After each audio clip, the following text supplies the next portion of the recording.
Hello, Retro Crew. Recently we did a Princess Bride quiz, and during that I said that I wanted to watch it. Well, we watched it, and today we're doing the review. I'm Matt. I'm Brian, and we're the Retro Sons.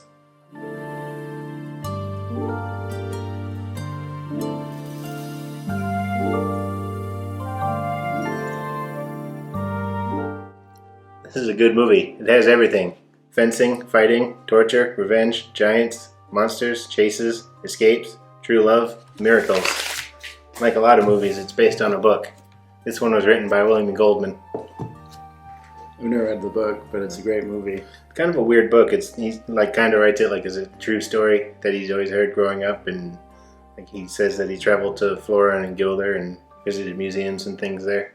Yeah, it's kind of weird, but almost follows the movie almost follows it verbatim. Yeah, the movie's from 1987. Yeah, and it's got a lot of actors in it.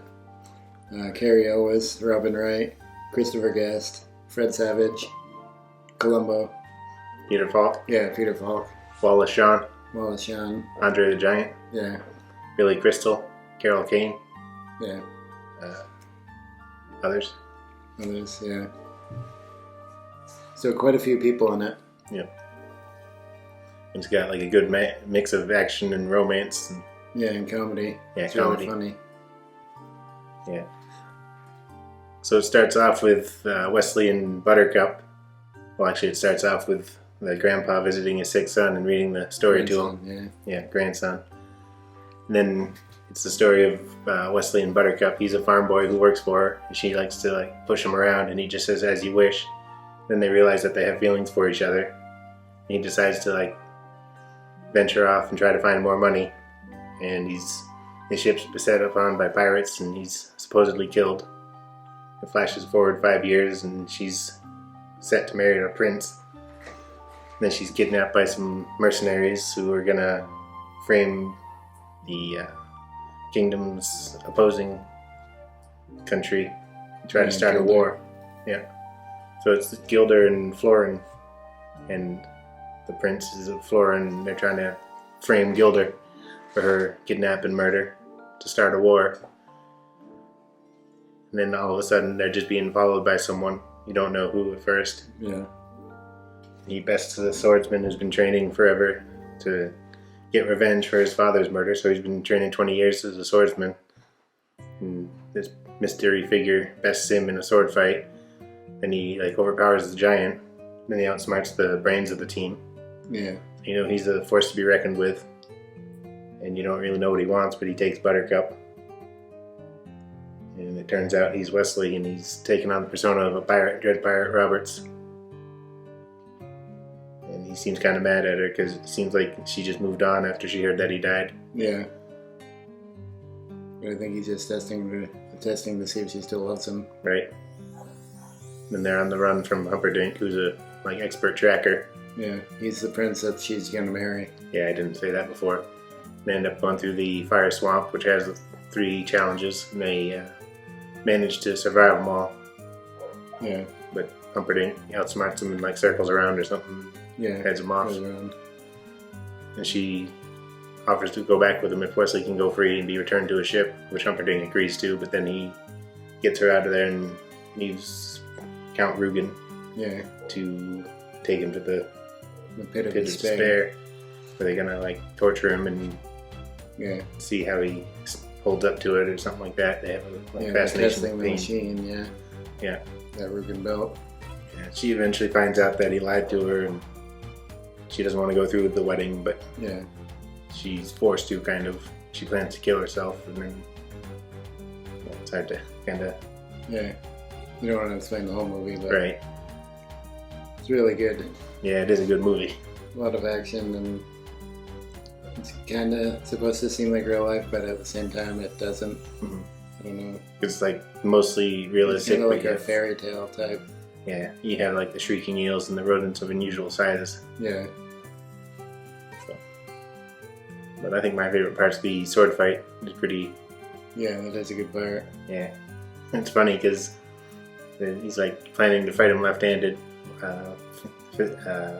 Inigo Montoya. Yeah. Just to make it last longer. He thinks it'll end too soon if he goes right-handed. Yeah. And then the Man in Black Wesley also goes left-handed. Yeah. Like he must have heard him because he's climbing up the cliffs of insanity. So he's like besting him, but he's like Inigo switches midway through. Yeah, and then he's doing better. Yeah. And then he switches to his right hand. Yeah. He's like better than him in every way, like everything they do, like the flipping down. Yeah. That's a good fight, though. Yeah. But the fight with the giant's good too. Yeah. Not as good as a sword fight, though. No, but also the battle of wits. So all the I just like when he's up against the three people there. Yeah. It's like the part I remembered the most until I started watching the movie again more recently. Like, knew the rest of it too. Yeah. The only part that I kind of don't like is when they go flashback to the kid and the grandpa, kind of yeah. slows the story down. Mm-hmm. Because you're getting invested in the story, and then it'll flash to them and do a little part, and it's like, oh. Yeah, I mean, the Columbo guy's enjoyable. Yeah, Peter Falk, yeah. Yeah. Yes, you're very smart. Now shut up. But it kind of takes you out of the story. Yeah, and then the kid will complain about something like them kissing or something, and they'll jump ahead in the story. Yeah. But yeah, I see what they were going for.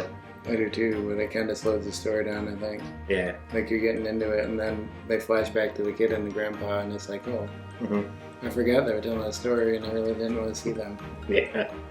But then at the end, the kid asked him to come back and read it again. I wouldn't want to read this book twice in one yeah, like 2 days in a row. Yeah.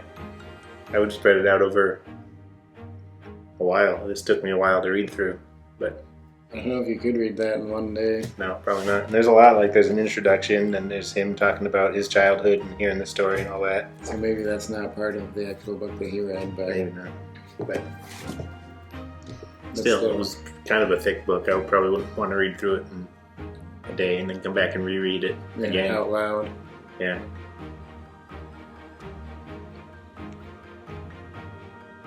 Anyways. Yeah, I don't know if I'd want to watch the movie twice in like 2 days in a row either. No, I wouldn't. Maybe when I was younger I would, because we used to do that all the time. Yeah, we did. But not nowadays. No.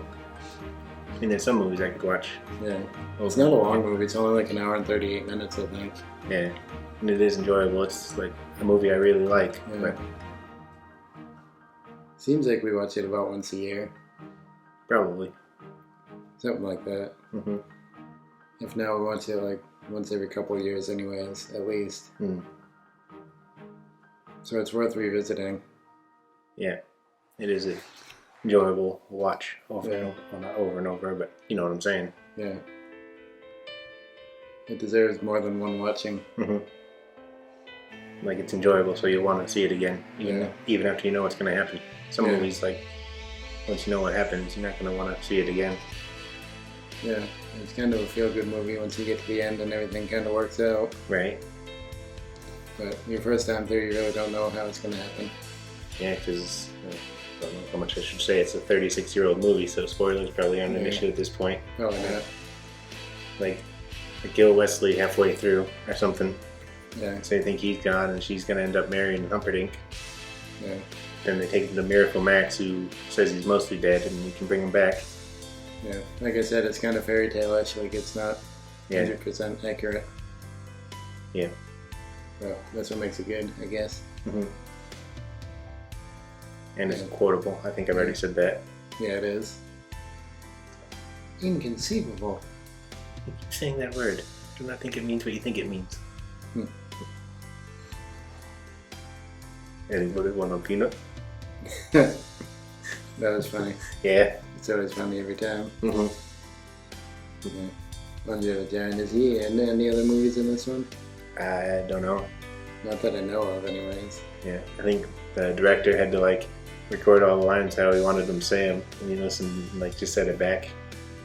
Really? Yeah. I don't know how his grasp on English was. Probably all right, because I heard behind the scenes stories where he, or just some funny behind the scenes stories, and it seems like he can speak English, but maybe.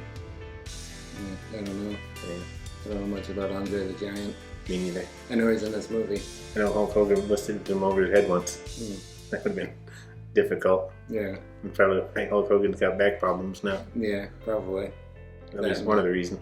Yeah, and then a list of other reasons. Yeah, professional wrestling probably can't be too good on the body. No. Alright, so if you guys saw the quiz, let us know how you did on that. If you like this movie, if you've seen it, let us know how you like it. Like, comment, subscribe, and we'll see you in the future. To talk more about the past.